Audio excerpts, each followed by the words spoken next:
नमस्कार। Rural voice के खास कार्यक्रम रूरल वॉइस एक्सप्लेनर में आपका स्वागत है। मैं हूं हरवीर सिंह। इस कार्यक्रम में आज हम बात करेंगे एल नीनो, चीनी उत्पादन, एथेनॉल ब्रांडिंग प्रोग्राम और आम आदमी के ऊपर पड़ने वाले असर की। असल में देश में चीनी का उत्पादन इस साल घट गया है।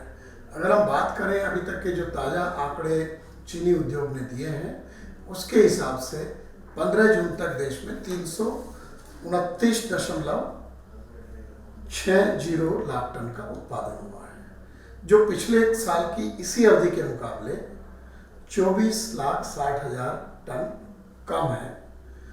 कुल उत्पादन करीब जो अनुमान है 333.20 लाख टन रहने की संभावना है, जो पिछले साल 359.75 लाख टन रहा था। असल में कुछ लोग चौंकेंगे कि हम बात कर रहे 329 की और फिर 333 की भी। देश के कुछ हिस्सों में अभी भी चीनी मिलें उत्पादन करते रहते हैं, पौंडीचेरी में, गोवा में।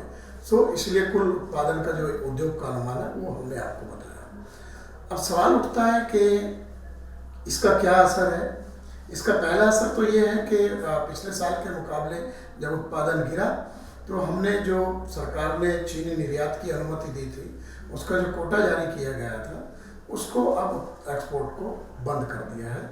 कुल मिलाकर के इस चीनी वर्ष में 63 लाख टन चीनी का निर्यात हुआ है, जबकि इसके पिछले साल 110 लाख टन चीनी का देश से निर्यात हुआ था। पहले उम्मीद थी कि चीनी का उत्पादन पिछले साल के लगभग बराबर होगा, लेकिन महाराष्ट्र में चीनी उत्पादन में करीब 30 लाख टन की गिरावट आने के चलते ये सारे अनुमान गड़बड़ाए। अब ये है कि चीनी का एक बड़ा उपयोग एथेनॉल बनाने में भी होता है। पिछले साल 35 लाख टन चीनी को डाइवर्ट किया गया था एथेनॉल बनाने के लिए, और इस साल करीब 45 लाख टन चीनी का डाइवर्ट करने का उसके लिए एक एस्टीमेट था। हो सकता है इससे थोड़ा कम चीनी डाइवर्ट हुई हो। देश में करीब 275-80 लाख टन के बीच में चीनी की खपत होती है। अब अगर हम इस साल के उत्पादन और निर्यात के अनुमान लगाएं तो साल के अंत में, क्योंकि चीनी वर्ष 1 अक्टूबर से शुरू होकर 30 सितंबर तक चलता है, तो करीब 57.23 लाख टन चीनी देश में रहेगी, जो कि करीब 2.5 महीने की खपत के लगभग बराबर है। अब ये सब तो ठीक चल रहा था, लेकिन एल नीनो ने थोड़ी चिंता बढ़ा दी है। वैश्विक बाजार में जब हमने चीनी का निर्यात बंद किया तो कीमतें काफ़ी ऊंचे चली गई। 25 सेंट पर पाउंड के आसपास चीनी का दाम चले गए और ज़्यादा बढ़ सकते हैं। हमारे देश में अगले साल क्या होगा? क्या चीनी का उत्पादन इतना होगा जितना इस साल हुआ था? जो उद्योग के लोग हैं वो कह रहे हैं कि चीनी का उत्पादन बुरी तरीके से प्रभावित हो सकता है, क्योंकि एल नीनो का, जैसे कि हम लगातार इसके ऊपर बात करते आ रहे हैं, उसकी जो संभावना है वो पहला जो साइकिल मई जून जुलाई का है 62% है, जून जुलाई अगस्त में 75% है, और आपका जुलाई अगस्त सितंबर में 80% है। और अभी अगर हम देख रहे हैं कि जो मानसून का सीजन चल रहा है, लेकिन मानसून की जो बारिश है वो सामान्य नहीं हो पाई अभी भी। महाराष्ट्र में इस तरह के जो उद्योग, क्योंकि अभी भी भले ही उत्तर प्रदेश ने 10,000 टन चीनी उत्पादन इस बार महाराष्ट्र से ज़्यादा किया, लेकिन महाराष्ट्र का चीनी उत्पादन इस गिरावट के बावजूद भी इस साल 105.30 लाख टन रहा है।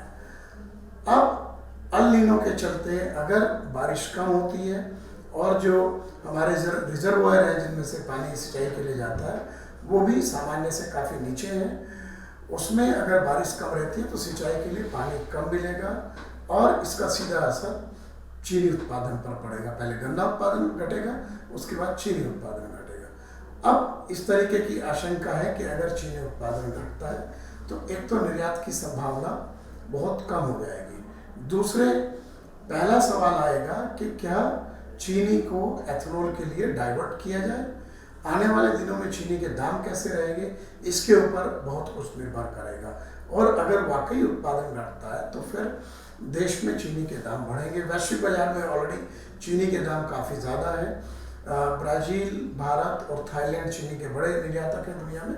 थाईलैंड के जो खबरें आ रही हैं वहाँ पर भी इस बार चीनी का उत्पादन गिरेगा, इसलिए अंतर्राष्ट्रीय बाजार में चीनी के जो दाम हैं वो तेज बने रहेंगे।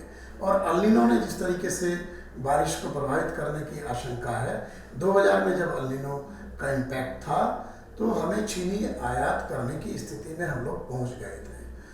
अब एक बड़ा पहलू है कि सरकार ने एक महत्वाकांक्षी योजना भी बनाई है कि पोल्यूशन को कम करने के लिए और कच्चे तेल पर आयात की निर्भरता कम करने के लिए पेट्रोल में जो एथेनॉल की ब्लेंडिंग है उसको बढ़ा करके 2025-26 में 20% कर दिया जाए।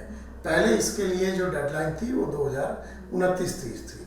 अब उसके लिए जो अनुमान है, देश में सिर्फ एथेनॉल ब्लेंडिंग के लिए 10.16 अरब लीटर एथेनॉल की ज़रूरत पड़ेगी, जिसमें करीब 5.5 अरब लीटर गन्ने से आएगा और बाकी मक्का और जो FCI के पास चावल होता है जो खाने योग्य नहीं रहता उससे आएगा। इस तरीके का एक आकलन किया गया है। इस जो लक्ष्य की जो एक संभावना है वो काफ़ी कमज़ोर हो गई है और अगर इस बार उत्पादन प्रभावित होता है गन्ने का, हो सकता है कि अभी जो एथेनॉल के लिए डाइवर्जन हो रहा है चीनी का, उसके चलते हमने अभी तक जो औसत है देश में वो हमने हासिल कर लिया है 11.59% का।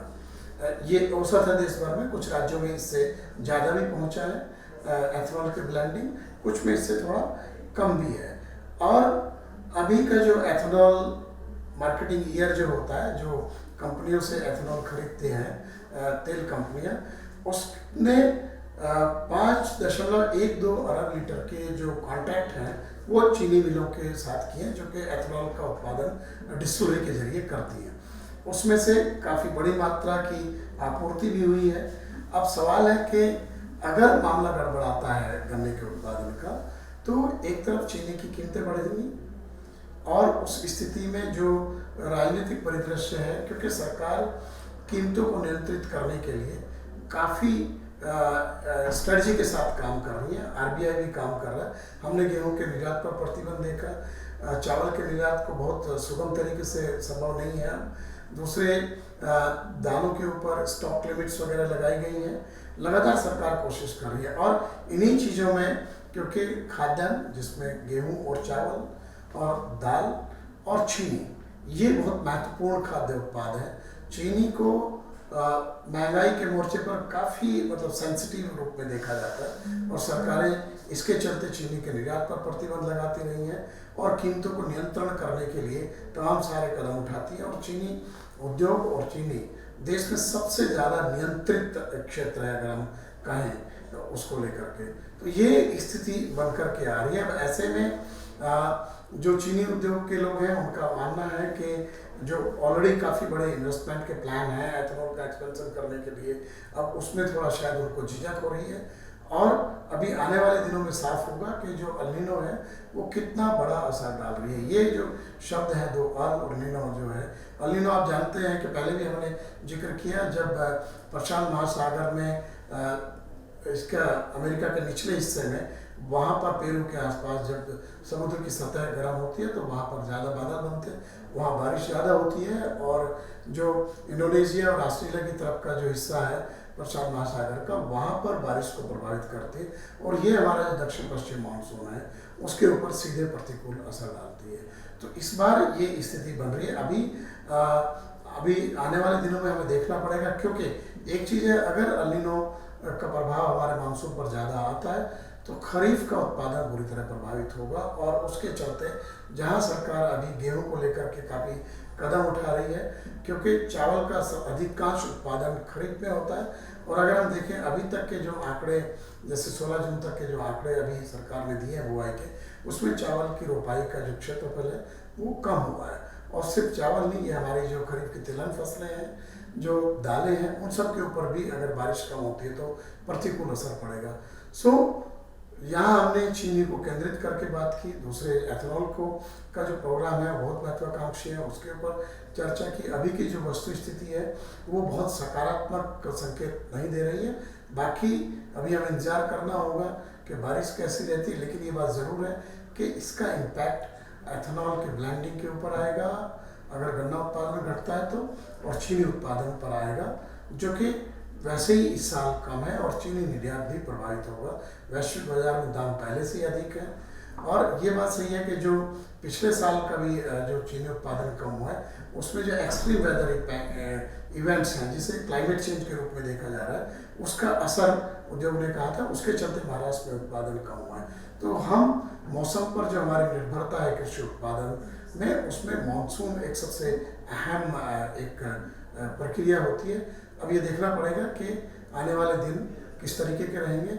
आज के इस रूरल वॉइस एक्सप्लेनर एपिसोड में इतना ही। हम फिर हाजिर होंगे एक नए महत्वपूर्ण विषय पर इस एपिसोड में आपसे चर्चा करने के लिए। तब तक के लिए नमस्कार। आप हमारे YouTube चैनल रूरल वॉइस इनको जरूर सब्सक्राइब करें। कृषि और ग्रामीण अर्थव्यवस्था से जुड़ी खबरें, विश्लेषण और अपडेट के लिए आप हमारी वेबसाइट ruralvoice.in हिंदी में और eng.ruralvoice.in अंग्रेजी में उसको सब्सक्राइब करें, और वहाँ जाकर आप अधिक जानकारी हासिल कर सकते हैं। इसके साथ ही आप हमारे social media handles Facebook, Twitter, LinkedIn, Instagram को फॉलो और सब्सक्राइब करें। उनका एड्रेस है रूरल वॉइस इन। नमस्कार।